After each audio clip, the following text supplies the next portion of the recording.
đập thủy điện nhá. Có đập thủy điện mấy giờ anh? Hả? Ô. Mọi người chạy nhanh nhá, sông Bắc Khê đấy.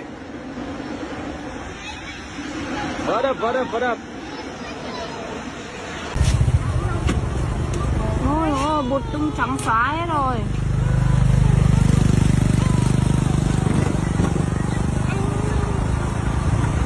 Sợ không?